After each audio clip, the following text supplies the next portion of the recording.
वालेकुम, I hope आप सब ठीक होंगे। तो आज का जो हमारा टॉपिक है वो वॉन्ड हीलिंग का है। कल हमने इन्फ्लेमेशन पढ़ा था, ठीक है। तो चलें शुरू करते हैं, बिस्मिल्लाहिर्रहमानिर्रहीम। अच्छा, वॉन्ड हीलिंग कल हम लोगों ने पढ़ा था कि एक जो सेल होता है, ठीक है, वो जब इंजर होता है, ठीक है, तो उसमें हमारे पास इन्फ्लेमेशन स्टार्ट हो जाती है उस इर्द गिर्द के एरियाज़ में। वहाँ से फिर न्यूट्रोफिल्स आते हैं, मैक्रोफेजेस आते हैं अटैक वगैरह करने के लिए। तो कल हमने ये पढ़ा था। आज हमने ये पढ़ना है कि ये जो इंजर्ड सेल होता है, जब इसकी इन्फ्लेमेशन ख़त्म हो रही होती है, मतलब हील कैसे होता है, तो वॉन्ड हील कैसे, हीलिंग का प्रोसेस क्या होता है, कौन कौन से प्रोसेस इन्वॉल्व होते हैं जो वहाँ पर जाके हील करवाते हैं उस वॉन्ड को, उस इन्फ्लेमेशन को। अब क्या होगा कि वॉन्ड हीलिंग की सिंपल डेफिनेशन ही हमारे पास ये बनती है, सिंपल डेफिनेशन ये बनती है कि वो प्रोसेस कि जब आपकी बॉडी में कहीं भी इन्फ्लेमेशन होगी तो जाके जिस प्रोसेस के थ्रू उस जगह ने हील होना होगा, तो उसको हम वॉन्ड हीलिंग कहते हैं। वॉन्ड हीलिंग जिससे सिंपल हम लोग कहते हैं कि ये अभी ज़ख्म भरना है, ठीक है। वॉन्ड हीलिंग कि कोई भी इन्फ्लेमेशन, अच्छा एक और बात कि जब भी इन्फ्लेमेशन होगी तब हीलिंग स्टार्ट होगी। ऐसा कभी नहीं होता कि आपके एक नॉर्मल सेल में हीलिंग स्टार्ट होगी, ठीक है। हमेशा जब कहीं एक वॉन्ड बना होगा उसके बाद ही हीलिंग का प्रोसेस स्टार्ट होगा, ठीक है। अब जो हीलिंग का प्रोसेस है ना, सबसे पहले कि वो किसी दो चीज़ों पे हम लोगों ने प्रोसेसेस पे डिवाइड किया हुआ है। दो प्रोसेस हमारे पास वॉन्ड हीलिंग के होते हैं। एक हमारे पास होता है रीजेनरेशन का, दूसरा हमारे पास प्रोसेस है रिपेयर का, ठीक है। दो तरीक़ों से वॉन्ड हील होता है। सबसे पहले जो तरीका है वो रीजनरेशन का है। कुछ ऐसे सेल हैं जो रीजनरेशन के थ्रू हील करते हैं, कुछ ऐसे सेल हैं जो रिपेयर होके होते हैं, ठीक है।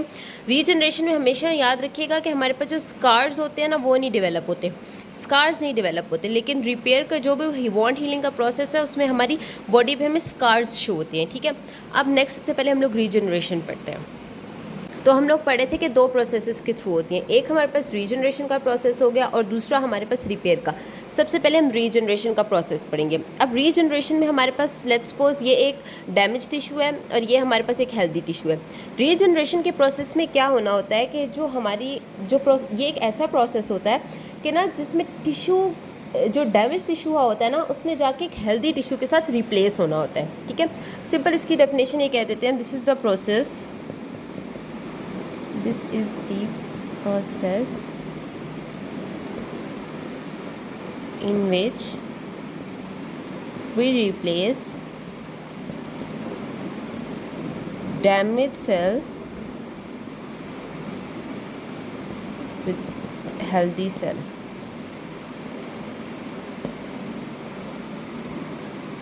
through proliferation, ठीक है।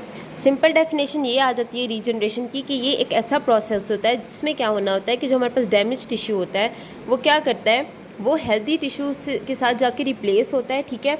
जब वो रिप्लेस होगा तो फिर जाके वो खुद को रीजनरेट करेगा। लाइक बॉडी क्या करती है कि जो टिश्यू डैमेज हुआ होता है ना, उसको रिप्लेस करती है जो सराउंडिंग के टिश्यूज़ होते हैं। ये जो सराउंडिंग के टिश्यूज़ होते हैं ना, बॉडी इनके साथ उसको रिप्लेस करती है, ठीक है। बॉडी रिप्लेस करती है जो उसके सराउंडिंग में टिश्यूज़ होते हैं उसके साथ प्रोलिफरेट करके, ठीक है।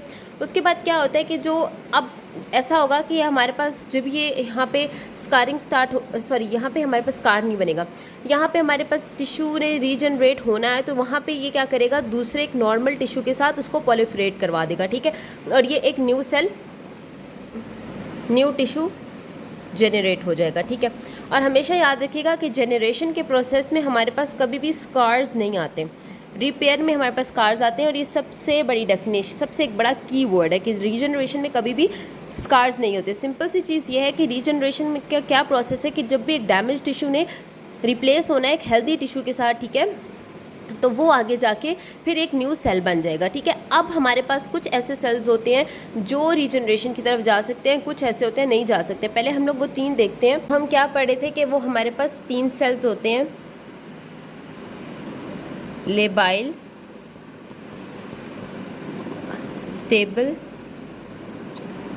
और हमारे पास परमानेंट। पहले हम लेबाइल को पढ़ लेते हैं।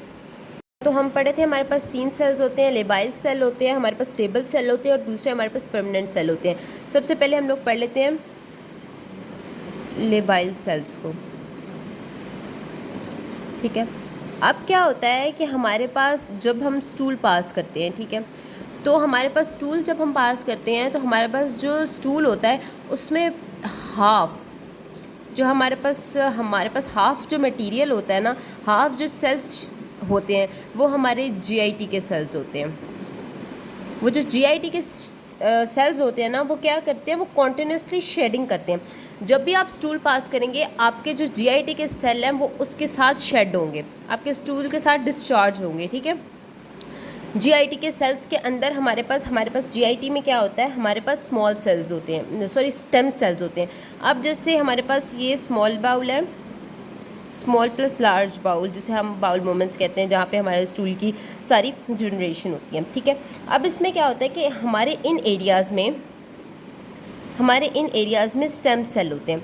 और मैंने आपको पहले पढ़ाया था जब हम लोग पढ़ रहे थे पैथोलॉजी, इसमें मैंने आपको बताया था कि जो स्टेम सेल्स होते हैं, जिस जगह पे, जिस एरिया में, जिस ऑर्गन में स्टेम सेल होंगे वहाँ पे रीजनरेशन का प्रोसेस होगा। अगर वहाँ पे कोई इंजरी होती भी है तो वो दोबारा से ठीक हो जाएगी। जैसे हमारे हार्ट में स्टेम सेल्स नहीं होते तो वो दोबारा रीजनरेट नहीं हो सकता, वो जो डैमेज है वो डैमेज है। इसी तरह हमारे जो किडनी है, ठीक है, इस तरह हमारे जिन जिन चीज़ों में, लाइक हमारे पास स्किन है, अगर स्किन का हमारे पास कोई भी एरिया अगर हमारे पास डैमेज होता है तो वो दोबारा रिपेयर हो जाएगा, रीजनरेट हो जाएगा, क्योंकि वहाँ पे स्टेम सेल्स हमारे पास प्रोड्यूस होते हैं, हमारे पास होते हैं।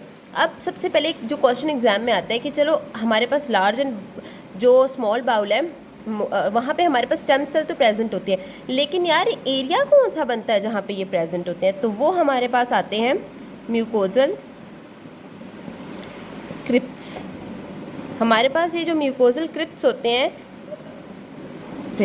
ये जो हमारे पास म्यूकोजल क्रिप्ट्स होते हैं, यहाँ पे हमारे स्टेम सेल्स होते हैं। इस म्यूकोजल जो हमारे पास क्रिप्ट्स है इसमें हमारे स्टेम सेल्स मौजूद होते हैं। अब होता क्या है कि यार सबसे पहले कि ये जो स्टेम सेल्स होते हैं ना, इनमें एक और एबिलिटी भी होती है, ये अपनी कैपेसिटी देखते हैं, ये अपनी कैपेसिटी को कभी नहीं, ये अपनी कैपेसिटी भी मेंटेन करते हैं। कैपेसिटी मेंटेन करने से मुराद ये है कि अगर लेट्स सपोज ये एक सेल है, स्टेम सेल है, इसने एक और स्टेम सेल बनाना है, तो यार ये अपनी कैपेसिटी मेंटेन रखेगा। इसको पता होगा कि यार मैंने एक और सेल भी बनाना है, मैंने रीजनरेशन करती रहना है। जैसे ही स्टूल पास होगा दोबारा स्टूल पास होना होगा, मुझे दोबारा फ़ौरन जल्दी सेल्स बना कर जीआईटी के और सेल्स रिलीज़ करने होंगे। मेरा काम कॉन्टीन्यूस है, मुझे अपनी कैपेसिटी को मेंटेन रखना है, तो ये चीज़ भी याद रखिएगा। नंबर 2 पे जो चीज़ आ जाती है एग्जाम्पल इसकी, वो हमारे पास आ जाती है स्किन की। हमारे पास जो हमारी स्किन है, हमारी स्किन के अंदर स्टेम सेल्स होते हैं, तो हमारी स्किन के अंदर ये एबिलिटी होती है कि वो खुद को रीजनरेट कर सके अगर वहाँ पे उसको कुछ वांट होता है।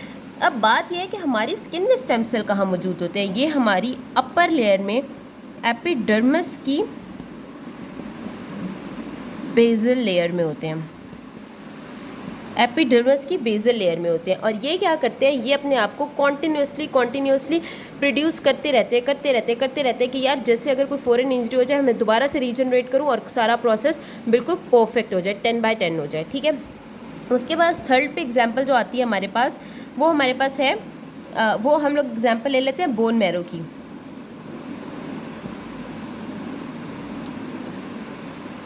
अब बोन मैरो में हमारे पास कौन से सेल होते हैं, बोन मैरो में हमारे पास होते हैं हिमेटोपोइटिक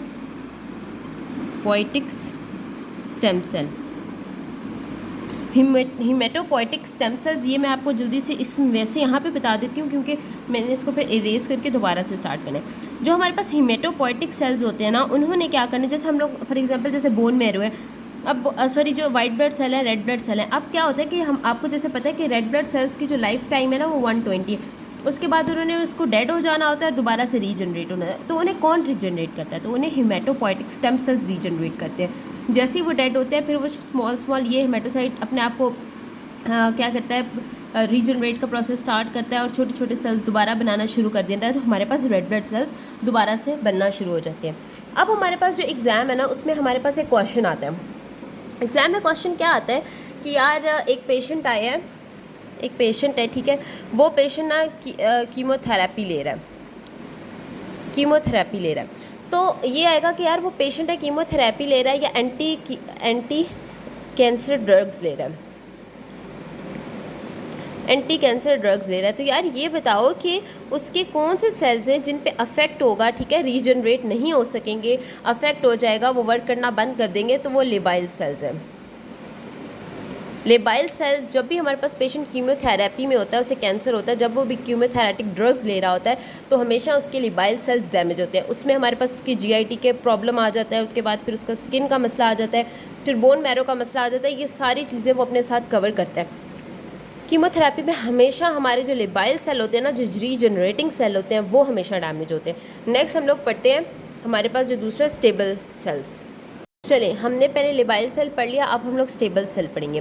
अब गौर से सुनिएगा, लेबाइल सेल में क्या था कि हमारे पास जो हमारा सेल था, जो हमारा ऑर्गन जहाँ पे डैमेज हुआ था, वहाँ पे जो सेल्स थे वो कॉन्टिन्यूसली खुद ब खुद प्रोड्यूस हो रहे थे। लेकिन स्टेबल सेल में ऐसा नहीं होता। जो स्टेबल सेल है उसमें क्या होगा कि जब हमारा ये टिश्यू डैमेज होगा, जब टिश्यू डैमेज होगा तब स्टेबल सेल बनेंगे, तब स्टेबल सेल एक्टिवेट होकर वर्क करेंगे। उससे पहले स्टेबल सेल, स्टेबल का मतलब ही है कि एक चीज़ स्टेबल है, ठीक है। अगर कोई टिश्यू को डैमेज नहीं हुआ तो तब तक वो मतलब अपना कोई वर्क नहीं करेगा, ठीक है। लेकिन जैसे लेबाइल में था, वो जीआईटी का प्रोसेस था, वो सारे प्रोसेसेस से, तो वो कॉन्टीन्यूसली बन रहा था। लेकिन स्टेबल में हमेशा ऐसा होगा कि जो चीज़ जब तक ठीक है, स्टेबल सेल ने नहीं बनना, लेकिन फ़ौरन अगर कोई भी चीज़ गलत होती है, ख़राब होती है, तो स्टेबल सेल फ़ौरन बन के नया सेल बना देगा रीजनरेशन के थ्रू। इसमें सबसे बड़ी इसकी एग्जांपल आती है लिवर की। लिवर में जो हिपैटोसाइट्स होते हैं, लिवर में जब भी कोई इन्फ्लेमेशन होगी, जब भी कोई इन्फ्लेमेशन होगी, तब क्या करेगा हमारे पास, तब स्टेबल सेल्स एक्टिवेट होंगे। फ़ौरन जाके वो हेपेटोसाइट में जैसे ही कोई इन्फ्लेमेशन वगैरह होगी हमारे लिवर में, हमारे लिवर डैमेज होने की साइड पे होगा, वो फ़ौरन जाएंगे, स्टेबल सेल फ़ौरन यहाँ पे वर्क करेंगे अपना, और वो इस जगह को ठीक कर देंगे। लेकिन वो तब आए हैं जब हेपेटोसाइट में मसला आया, उससे पहले ये स्टेबल थे, उससे पहले ये कोई काम नहीं कर रहे थे, ठीक है। अब दूसरा हमारे पास आ जाता है, तीसरा सॉरी है हमारे पास परमानेंट। अच्छा, परमानेंट में हमारे पास क्या होता है? परमानेंट में हमारे पास है कि ये अगर ये एक टिश्यू है, अगर ये डैमेज हो गया तो ये डैमेज, इसमें कोई पावर नहीं है कि वो ख़ुद को दोबारा रीजनरेट कर सके। इसमें रीजनरेट होने की कैपेसिटी नहीं है। ये डिस्ट्रॉय एक बार हो गया तो हो गया, डैमेज हो गया तो हो गया। अब इसमें 3 बहुत मेजर एग्जांपल्स आती हैं, वो याद रखिएगा। नंबर 1 पे आती है सीएनएस। सीएनएस हमारी बॉडी, हमारा जो ब्रेन है, उसमें एक बार अगर हमारे न्यूरॉन्स का डैमेज हो जाता है तो बस हो जाता है। क्यों होता है कि जब हमारे पास जो हमारे सीएनएस है, उसमें हमारे पास स्टेम सेल्स नहीं होते, ठीक है। सीएनएस में हमारे पास जब स्टेम सेल्स नहीं होंगे, हमारे पास आप ये समझे कि उसके अंदर रीजनरेटिव पोटेंशियल ही नहीं है, वो रीजनरेट कर ही नहीं सकता, उसमें सलाहियत ही नहीं है कि वो उस चीज़ को रीजनरेट करे। तो इसलिए परमानेंट में जो सेल डैमेज हो गया, सीएनएस का जो हिस्सा ख़राब हो गया वो ख़राब हो गया। कोई भी हिस्सा हो सकता है, कोई भी हेमिस्फीयर हो सकता है, पॉन्स ख़राब हो सकते हैं, मेडुला, कुछ भी ख़राब हो सकता है, तो वो ख़राब हुआ तो हुआ। दूसरा आ जाता है, अगर पेशेंट को मायोकार्डियल इन्फेक्शन हो जाता है, ठीक है, तो उसके जो हार्ट का पार्ट डैमेज है, वो डैमेज है, उसको कोई दोबारा ठीक नहीं कर सकता क्योंकि उसमें स्टेम सेल्स नहीं है।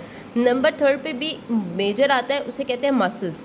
हमारे मसल्स में भी स्टेम सेल्स नहीं होते। अगर हमारे मसल्स को एक बार डैमेज हो गया तो हो गया। अगर एक मसल हमारा रप्चर हो गया, ठीक है, तो वो रप्चर हो गया, उसको दोबारा सेट नहीं कर सकते। तो ये हमारे पास परमानेंट सेल्स की 3 एग्जांपल्स थी। हमारे पास 2-3 सेल्स थे, लेबियल सेल्स था, हमारे पास स्टेबल सेल था और परमानेंट सेल था। हम लोगों ने लेबाइल सेल में हम लोगों ने क्या पढ़ा? लेबाइल सेल्स में हमारे पास जीआईटी की डेफिनेशन थी, स्किन की थी, और दूसरी हमारे पास जीआईटी की थी, स्किन की थी और बोन मैरो की थी, और स्टेबल में हमारे पास लिवर की थी, और हमारे पास परमानेंट में हमारे पास सीएनएस की हुई, एमआई की हुई और मसल्स की हुई। नेक्स्ट हमने ये रीजनरेशन का प्रोसेस था। नेक्स्ट हमने पढ़ना है रिपेयर का, तो वो नेक्स्ट मैं आप स्टार्ट करती हूँ। हम लोग थोड़ा सा इसका डिफरेंस देख लेते हैं। हम लोगों ने रीजनरेशन में पढ़ा कि जो हमारा सेल है वो कैसे रिपेयर होता है रीजनरेशन में, प्रोलिफरेशन के थ्रू, लेकिन रिपेयर में वो नहीं होती, ठीक है। रिपेयर में हमारे पास स्कार्स बनते हैं, रीजनरेशन में हमारे पास स्कार्स नहीं बनते। रीजनरेशन हमारी स्टेम सेल्स करवाती है। अब एक चीज़ है कि समटाइम्स जो हमारे पास परमानेंट सेल्स जो मैंने आपको पढ़ाए थे, रीजनरेशन में जो 3 सेल्स थे ना, वो हम लोगों ने कैसे डिफ़ाइन किए थे, वो हमने सेल की कैपेसिटी पे, उस सेल की कैपेसिटी पे डिफ़ाइन किए थे, ठीक है, कि वो सेल और उसकी पॉलीफ्रेशन कैपेसिटी पे डिफ़ाइन किए थे हमने, ठीक है। तो सम टाइम परमानेंट सेल्स में जो ऑर्गन्स आते हैं, सम टाइम्स उनमें स्कार्स बन जाते हैं, और वो स्कार रीजनरेशन के होते हैं, रिपेयर के नहीं होते, ठीक है। हाँ, हमने जैसे पढ़ लिया था कि हमारे पास जो रिपेयर है उसमें हमारे पास स्कार्स बनते हैं। अब हमने देखना है कि वो स्कार्स बनते कैसे हैं। तो उसमें 2 प्रोसेस आते हैं। सबसे पहले ग्रेनुलेशन टिश्यू बनता है। अब वो कैसे बनता है, लेट्स सपोज ये हमारे पास हमारी स्किन कह लें, ठीक है, उसके और एक हमारे पास पहला फेज़ ये है, दूसरा फेज़ स्कार का है, ठीक है। सबसे पहले हम लोग देख लेते हैं कि हमारे पास स्किन पे कट लगा है। सबसे पहले यहाँ पे ग्रेनुलेशन होगी, यहाँ पे ग्रेनुलेशन का टिश्यू बनेगा।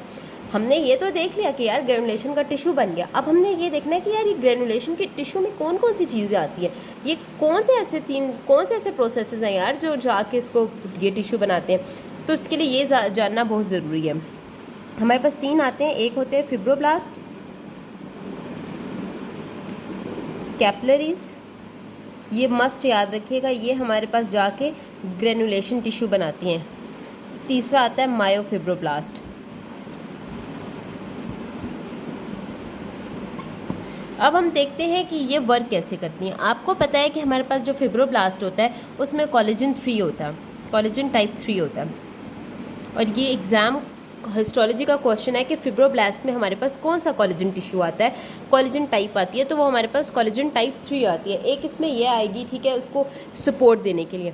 दूसरी चीज़ आएगी कैपिलरीज। कैपिलरीज क्या प्रोवाइड करेंगी उसको, कैपिलरीज उसको न्यूट्रिशन प्रोवाइड करेंगी, उसको एटलीस्ट न्यूट्रिशन चाहिए, उसको हमारे पास एक सारा सिस्टम चाहिए, उसको हेल्दी एक चीज़ चाहिए जिसकी वजह से वो आगे नेक्स्ट डेवलप कर सके। नेक्स्ट हमारे पास मायोफिब्रोब्लास्ट है।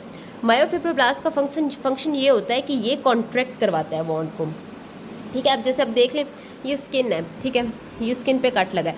अब ऐसा तो नहीं है ना कि यहाँ पे अगर कट लगा है तो ये अपार्ट हो गया, ये चीज़ अपार्ट हो गई, सेंटर में एक होल बन गया, ऐसा नहीं होता। ये क्या करती है, जैसे हीलिंग का प्रोसेस होता है, ये स्किन को कॉन्ट्रैक्ट करवा के और एक प्लेन लाइन बनवा देती है, और यहाँ पे हमारे पास स्कार फॉर्म हो जाता है। अब नेक्स्ट पढ़ते हैं कि इन 3 चीज़ों के बाद हमारे पास स्कार कैसे फॉर्म होता है।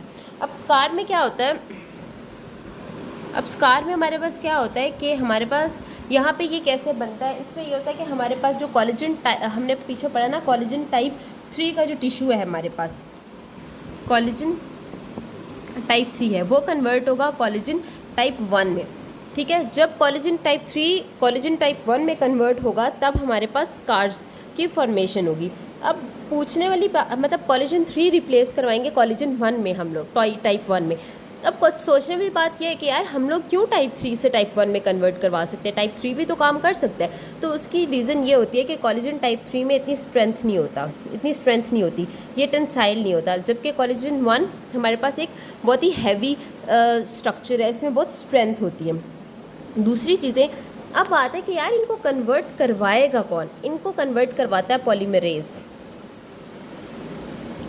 पॉलीमरेज टाइप 3 से टाइप 1 में कन्वर्ट करवाएगा, और इसको क्या चीज़ करवानी होगी, चाहिए होगी जिंक। जब जिंक होगी हमारी बॉडी में तब जाके ये वाला स्कार का प्रोसेस होगा, वरना हमारा बॉन्ड की जो हीलिंग है वो नहीं होगी। हमने ये तो पढ़ लिया था कि यार कि क्या होता है कि हमारे पास कैसे कैसे रिपेयर होते हैं, रीजनरेशन होते हैं। अब हमने इसका मैकेनिज्म ऑफ एक्शन पढ़ना है।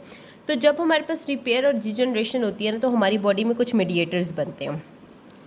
हमारी बॉडी में 5 मेडिएटर्स बनते हैं, और ये एग्ज़ाम के हिसाब से बहुत ज़रूरी है कि कौन कौन से मेडिएटर्स बनते हैं, उनके काम क्या है। सबसे पहला जो हमारे पास बनता है वो हमारे पास ट्यूमर ग्रोथ फैक्टर अल्फा है, ठीक है। ये हमारे पास क्या करवाता है, फिब्रोब्लास्ट को एक्टिव करवाता है, और दूसरा एंडोथीलियल सेल्स एक्टिव होंगे, उसके बाद फिर दूसरा सेल वहाँ पे जाके बनेगा ना। अगर यही सेल नहीं एक्टिव होंगे तो फिर नया सेल कैसे बनेगा। TGF बीटा, फिर TGF बीटा ये इन्फ्लेमेशन को होने से रोकता है, इनहिबिटरी है ये, ठीक है, इन्फ्लेमेशन को इनहिबिट करेगा, this is inhibitory. Third number पे आ जाता है हमारे पास फिब्रोब्लास्ट ग्रोथ फैक्टर। ये हमारे पास क्या करता है, कोलेजन की प्रोडक्शन करवाता है, हमारे पास कोलेजन जो हमारे पास 3 था, ठीक है, और टिश्यू को स्ट्रॉन्ग करता है, ठीक है। और दूसरा ये क्या करता है ब्लड वेसल भी बनाता है। ब्लड वेसल ये कैसे बनाएगा, अब क्या होगा कि हमारे पास जो ये टिश्यू है, ये डैमेज हुआ है, हमने इसे दोबारा न्यू बनाना है, तो हमें ब्लड चाहिए होगा, ठीक है। तो वो ब्लड कहाँ से आएगा? वो फिब्रोब्लास्ट हमारे पास वो ब्लड वेसल बनाएगा, फिब्रोब्लास्ट वो ब्लड वेसल बनाएगा, और इस प्रोसेस को कहते हैं एजेनेसिस। एजेनेसिस। और दूसरा एजेनेसिस का प्रोसेस हो गया। उसके बाद जो हमारे पास चीज़ आ जाती है वो हमारे पास वेस्कुलर एंडो, ये कहाँ, यहाँ पे लिख देती हूँ। दूसरी हमारे पास आती है वेस्कुलर एंडोथीलियल फैक्टर। तो ये प्रोसेस, ये भी हमारे पास क्या करता है? ये भी हमारे पास एजेनेसिस करवाता है, एजेनेसिस का प्रोसेस करवाता है। ये फैक्टर्स बहुत इंपॉर्टेंट है, याद रखना। इन फैक्टर्स को याद रखिएगा कि TGF alpha, TGF beta, fibroblast growth factor, उसके बाद हमारे पास ये वेस्कुलर एंडोथीलियल एजेनेसिस वगैरह होती है, ठीक है। उसके बाद हम लोगों ने ऐसे पढ़ लेना है कि ऐसे कौन से प्रोसेसेस हैं जिसके थ्रू जो हमारे पास, जिसके थ्रू ये सब काम होता है। अब मैं आपको कुछ 2 प्रोसेसेस बताऊंगी, ठीक है, और हम लोग कुछ ऐसे प्रोसेस पढ़ेंगे जो हमारे पास वॉन्ड की जो हीलिंग है उसको इनहिबिट करवाते हैं, ठीक है। अब हमारे पास क्या होता है कि हमारे पास, लेट्स सपोज हम एक कहते हैं कि हमारे पास एक पेशेंट इमरजेंसी में आया है। उस पेशेंट को मैंने क्या कहा है कि यार उसको ना, मैंने उसका वॉन्ड वगैरह चेक किया, मैंने सारी सूचरिंग वगैरह देखी उसकी, मतलब सॉरी उसकी वॉन्ड चेक किया, मैंने देखा डीप कितना है, ये वो फलाना। मैंने क्या किया, मैंने उसको सूचर्स लगा दिए, मैंने उसको सूचर्स लगा दिए ताकि जो उसकी वॉन्ड है ना वो आपस में जब कॉन्ट्रैक्ट होगा ना तो वहाँ पे क्या होगा, एक तो इन्फेक्शन भी नहीं होगी, और दूसरा हमारे पास इस प्रोसेस में हमारे पास स्कार भी नहीं बनेगा, ठीक है, स्कार भी नहीं बनेगा। तो हम इसे प्राइमरी इंटेंशन कहते हैं। प्राइमरी इंटेंशन में हमारे पास क्या होता है कि जो हमारे पास वॉन्ड के एजेस को हम सूचर्स के थ्रू हम उसको कंबाइन कर देते हैं, तो वहाँ पे हमारे पास स्कार भी नहीं बनता। अब सेकेंडरी में क्या होता है, एक पेशेंट आया मेरे पास इमरजेंसी में, मैंने उसको देखा, सारा वगैरह ट्रीट वगैरह किया, मैंने उसे कहा यार तुमने ना इसको छेड़ना नहीं है, घर जाओ, ये खुद ब खुद ठीक हो जाएगा, ठीक है, इसको ज़्यादा छेड़ने की ज़रूरत नहीं है। अब मैंने उसको ये बात क्यों की, क्योंकि मैंने उसकी सारी एग्जामिनेशन की थी। वो ऐसा था कि वहाँ पे मुझे उसके मायोब्लास्टिक जो फाइबर्स थे, फाइबर्स थे ना, वो उसके डैमेज नहीं हुए थे, ठीक है। अब क्या होगा, यहाँ पे जो इसको मायोफिब्रोब्लास्ट हमारे पास जो इसके सेल्स थे वो क्या करेंगे, उनमें इतनी एबिलिटी होगी कि वो, जैसे मैंने आपको लास्ट टाइम बताया था ग्रेनुलेशन का प्रोसेस, उसमें यहाँ से पकड़ के वो एक वॉन्ड को मिक्स कर देंगे, मायोफिब्रोब्लास्टिक, ठीक है। ये वॉन्ड के एजेस को मिला देंगे, जो जिसकी वजह से यहाँ पे स्कार भी बन जाएगा, ठीक है। सेकेंडरी इंटेंशन में हमारे पास स्कार बनता है, प्राइमरी इंटेंशन में हमारे पास स्कार्स नहीं बनता। लेट्स सपोज एक आप में से भी कोई भी आया है, मैंने उसकी थायराइड मतलब थायराइड के हमने कट्स लगाए या फिर नेक को ऑपरेट किया, ठीक है। तो अब उसमें क्या होगा उसमें ये होगा, मैं उससे कहती हूँ कि यार आप ना क्या चीज़ें मोस्टली प्रेफर करते हो, कि मैं आपकी सेकेंडरी इंटेंशन कर दूँ या फिर आपकी प्राइमरी इंटेंशन, लाइक आपको सूचर्स लगा, आपको स्कार्स चाहिए, आप अगर मैं आपको सेकेंडरी इंटेंशन करूँगी तो आपको स्कार्स बनेंगे, अगर मैं प्राइमरी करूँगी तो आपको स्कार्स नहीं बनेंगे, ठीक है। तो कोई भी अपनी बॉडी में फ्लॉ नहीं चाहता, कोई भी नहीं चाहता कि हमें स्कार्स हों या हमारी बॉडी पे कोई ऐसे निशान हो, ठीक है। तो सब mostly people go for primary intention. तो इसी तरह मोस्टली प्राइमरी इंटेंशंस में हमारे पास एब्डोमेन, आपको बताई थी कि ना एब्डोमेन में जो मोस्टली होते हैं वो हमारे पास प्राइमरी इंटेंशंस होते हैं। नेक्स्ट हम लोग पढ़ लेते हैं कि कौन से ऐसे डिले प्रोसेस है जो वॉन्ड हीलिंग को डिले करते हैं। सबसे पहले कोई भी इन्फेक्शन होगी, माइक्रोबायोलॉजी का एक बहुत इंपॉर्टेंट क्वेश्चन है, उसमें हमारे पास स्टैप ओरियस, ये जो बैक्टीरिया है ना, जब भी हमारी वॉन्ड वाली जगह में किसी भी जगह में आके ये हमारे पास चिपक जाएगा ना, तो वहाँ पे क्या होगा, हमारी जो वॉन्ड की हीलिंग है ना वो डिले हो जाएगी। इस तरह हमारे पास डायबिटीज़ के जो पेशेंट्स होते हैं, उसके बाद हमारे पास हो गया जो इस्कीमिक पेशेंट्स होते हैं, उसके बाद जैसे हमारे पास माल न्यूट्रिशन वाले पेशेंट्स होते हैं, जो मॉल न्यूट्रेंट होते हैं, जो अंडर वेट होते हैं, और इस तरह। और फोर्थ पे हमारे पास बहुत इंपॉर्टेंट है वाइटामिन्स, न्यूट्रिएंट्स, वाइटामिन्स, जिसमें वाइटामिन सी, हमारे पास वाइटामिन सी आ गया, हमारे पास जिंक आ गया, और हमारे पास कॉपर आ गया। अब इसको आगे डिस्कस करते हैं। वाइटामिन सी में क्या होता है कि वाइटामिन सी जो होता है ना, ये हमारी बॉडी में हाइड्रोलेशन का काम करता है, हाइड्रोक्सिलेशन का काम करता है, ये हमारे OH ग्रुप अटैच करवाता है। अब ऐसा क्या होगा कि हमारे पास जो हमारे प्रोलाइन और लाइसाइन, जो प्रोलाइन और लाइसाइन है ना, ये दो हमारे पास अमाइनो एसिड्स हैं, ठीक है। इनके साथ क्या करेगा, OH का ग्रुप ऐड करवा के इसकी हाइड्रोक्सिलेशन करवाएगा, ठीक है, इसकी हाइड्रोक्सिलेशन करवाएगा। उसके साथ साथ हमारा इसमें क्या होगा कि जो हमारा कोलेजन है ना, कोलेजन क्रॉस लिंक, इस प्रोसेस से हमारे पास कोलेजन क्रॉस लिंकिंग होगी, जिसकी वजह से हमारे जो बॉन्ड्स की जो हमारी स्ट्रेंथ है ना वो अच्छी हो जाएगी, ठीक है, जिससे हमारी कहते हैं जिससे हमारे पास बॉन्ड लाइक बहुत अच्छा कोलेजन टिश्यू बन जाएगा, जो नेक्स्ट हमारे जो प्रोसेस होगा जिसमें उसने स्कार्स वगैरह बनाना होगा वो बहुत अच्छे से काम करने का। लेकिन ऐसा होता है कि अगर हमारे पास विटामिन सी की डेफिशिएंसी हो गई है किसी भी न्यूट्रिएंट की वजह से, तो हमारे पास ये हाइड्रोक्सिलेशन का प्रोसेस नहीं होगा, जिसकी वजह से फिर हमारे जो नेक्स्ट कोलेजन का काम है वो स्लो हो जाएगा। उसके बाद आ जाता है हमारे पास जिंक का मैंने जैसे पहले बताया, उसने कोलेजन टाइप 3 को टाइप 1 में कन्वर्ट करना है, तो वो हमारे लिए बहुत इंपॉर्टेंट है, उसका तो होना लाइक बहुत इंपॉर्टेंट है। दूसरी क्या चीज़ है हमारे पास, इससे फिर स्कार नहीं बन सकेगा ना अगर ये बॉडी में नहीं होगा। दूसरा हमारे पास है कॉपर। कॉपर में क्या होता है, कॉपर एक ऐसा प्रोडक्ट है हमारे पास जो हमारे पास लाइसाइल की हमारे पास जो लाइसाइल है ना उसकी उसको ऑक्सीडाइज करवाता है, उसकी ऑक्सीडेशन में मदद करवाता है, ठीक है। तो लाइसाइन के ऑक्सीडेशन में हमारे पास मदद करवाता है, ये एक प्रोडक्ट की तरह काम करता है। इसलिए हमारी बॉडी में कॉपर नहीं होगा तो लाइसाइल हियर इज लाइसाइन, सी यहाँ पे सॉरी, लाइसाइल की ऑक्सीडेशन नहीं होगी, क्रॉस लिंकिंग वगैरह नहीं होगी, ठीक है। तो इस तरह ये प्रोसेसेस भी डिले करवा देते हैं अगर हमारे इसमें डेफिशिएंसी हो। नेक्स्ट हमारी बुक में कुछ 3 टर्म्स लिखी हुई हैं, एक है डिहासाइन और दूसरी है हाइपरट्रॉफिक स्कार और तीसरी है हमारे पास काइलाइड और जो हाइपरट्रॉफिक स्कार है वो एक दूसरे से कोरिलेट करते हैं, तो वो मैं आपको नेक्स्ट पढ़ाती हूँ। पहले डिहासाइन देख लेते हैं। लेट्स सपोज एक मेरे पास पेशेंट आया है, उसकी हमने कुछ दिन पहले एब्डोमिनल सर्जरी की थी, उसकी एब्डोमिनल सर्जरी की। वो आया, वो कहता है यार डॉक्टर साहब आपने ना मेरी एब्डोमिनल सर्जरी की थी, पर ना ये जो वॉन्ड्स है ना, ये जो सूचर्स है ना ये खुल गए हैं, ठीक है, आप सूचर्स हैं वो खुल गए हैं, आप देखते हैं कि वहाँ पे ना उसको इन्फेक्शन वगैरह हो गई है, ठीक है, वो ना उसका वॉन्ड रप्चर हो गया। तो कभी भी अगर हमारे पास डिहासाइन एक ऐसी टर्म है कि जब कभी भी आप ऑपरेट करो, सर्जरी करो, उसके बाद अगर आपका जो वॉन्ड है या किसी भी और तरीके से आपका वॉन्ड अगर उसमें से सूचर्स वगैरह रप्चर हो जाते हैं तो उस चीज़ को हम डिहासाइन कहते हैं, ठीक है। नेक्स्ट हमारे पास चीज़ है हाइपरट्रॉफिक स्कार और दूसरा है हमारे पास काइलाइड।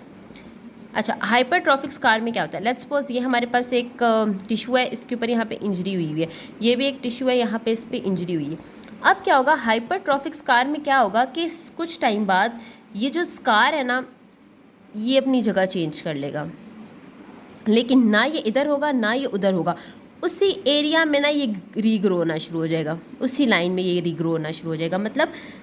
मतलब एरिया उसने उतना ही कवर किया हुआ है लेकिन थोड़ा मोटा होना शुरू हो जाएगा, ठीक है, एरिया उतना ही कवर किया हुआ है लेकिन थोड़ा यहाँ तक ना स्वेलिंग होना शुरू हो जाएगी। काइलाइड में ये होता है कि ये जो सेल है ना ये यहाँ पे इंजरी है तो ये क्या करेगा, ये बिल्कुल ऑपोजिट डायरेक्शन में ग्रो होना शुरू हो जाएगा। ये आप पैथोमा की बुक्स से देखेंगे तो आपको इसकी प्रॉपर डायग्राम्स मिल जाएंगी, उसमें उन्होंने ऐसा दिखाया हुआ कि ये एक ऐसा स्कार बना हुआ है, ठीक है, तो ना ये कट लगा हुआ है, तो इसके ऊपर ही हल्की ना ओवर ग्रोथ हुई है, लेकिन जो हमारे पास काइलाइड है ना उसका ऐसा एक टिश्यू बना हुआ है, यहाँ पे उसको डैमेज है और उसके ऊपर ऐसे ओवर ग्रोथ हुई है बाहर की तरफ, ठीक है। तो हाइपरट्रॉफिक में उसी जगह पे ग्रोथ होती है, लेकिन काइलाइड में टिश्यू की ग्रोथ होती है, टिश्यू की इंजरी की ग्रोथ होती है वॉन्ड की, लेकिन अपोजिट डायरेक्शन में होती है, ठीक है। ये काइलाइड HTS और हमारे पास डिहासाइन में डिहासाइन एक ऑपोजिट चीज़ होती है, इसमें बस वॉन्ड रप्चर हो जाता है। इस तरह हम लोगों ने तकरीबन हम लोगों का वॉन्ड हीलिंग का सारा टॉपिक ख़त्म हो गया। अच्छा, ये मोस्टली एक चीज़ है, ये जो फर्स्ट एड से बच्चे पढ़े हैं ना इसमें नहीं है, फर्स्ट एड में वॉन्ड हीलिंग नहीं पढ़ना आपने, वहाँ से आपने इन्फ्लेमेशन पढ़ना है। वॉन्ड हीलिंग आपने पैथोमा की पैथोलॉजी की बुक से पढ़ना है, ठीक है। सबसे पहले हमने पढ़ा था कि वॉन्ड हीलिंग होता क्या है, ठीक है। उसके बाद हमने उसकी डेफिनेशन देखी, फिर हमने देखा कि कौन से प्रोसेसेस के थ्रू होता है, रीजनरेशन के थ्रू और रिपेयर के थ्रू। देन हमने पढ़ा कि इसका मैकेनिज्म ऑफ एक्शन क्या होता है। देन हमने पढ़ा कि यार कौन से प्रोसेसेस इसे डिले करवाते हैं। देन हमने पढ़ा डिहासाइन ये सब क्या होता है, ठीक है। फिर हमने देखा कि कौन से मेडिएटर्स आते हैं जो इसको मैकेनिज्म ऑफ एक्शन में मेडिएटर्स आते हैं, और क्या प्राइमरी इंटेंशंस क्या होती हैं और सेकेंडरी इंटेंशंस क्या होती हैं। ये सारा वॉन्ड हीलिंग का टॉपिक है। आई होप आपको समझ आ गया होगा। अगर कुछ नहीं समझ आया हुआ तो मुझसे पूछ लीजिएगा, मैं खुद स्टूडेंट हूँ तो मुझे समझ आती है कि इतनी जल्दी इंसान को कोई चीज़ समझ नहीं आती, उसको वो बार बार पढ़नी पड़ती है, बार बार देखनी पड़ती है, ठीक है। तो इसलिए अगर आपको कुछ समझ नहीं आया तो मुझसे पूछ लीजिएगा। नेक्स्ट इंशाल्लाह नेक्स्ट कौन सा टॉपिक होगा, आई गेस बेसिक ऑफ न्यूप्लाजिया होगा या कुछ इस तरह का ही, अभी मुझे सही याद नहीं आ रहा कि कौन सा करना है, ठीक है, क्योंकि कार्सिनोमा वगैरह भी रह गए। तो ये सब आपने देख लेना है। अब कुछ थोड़े से ही हमारे पैथोलॉजी के टॉपिक रह गए, उसके बाद एंडोक्राइन स्टार्ट होगी। तो अगर आपने एंडोक्राइन स्टार्ट होने से पहले पैथोलॉजी के सारे लेक्चर्स ले लें, ठीक है, तो ये आपके लिए अच्छा होगा। इंशाल्लाह I will upload new video सून। आज तो नहीं करूँगी, मैं कल कर दूँगी, ठीक है। तो तब तक अपना ख्याल रखिएगा। Goodbye, take care.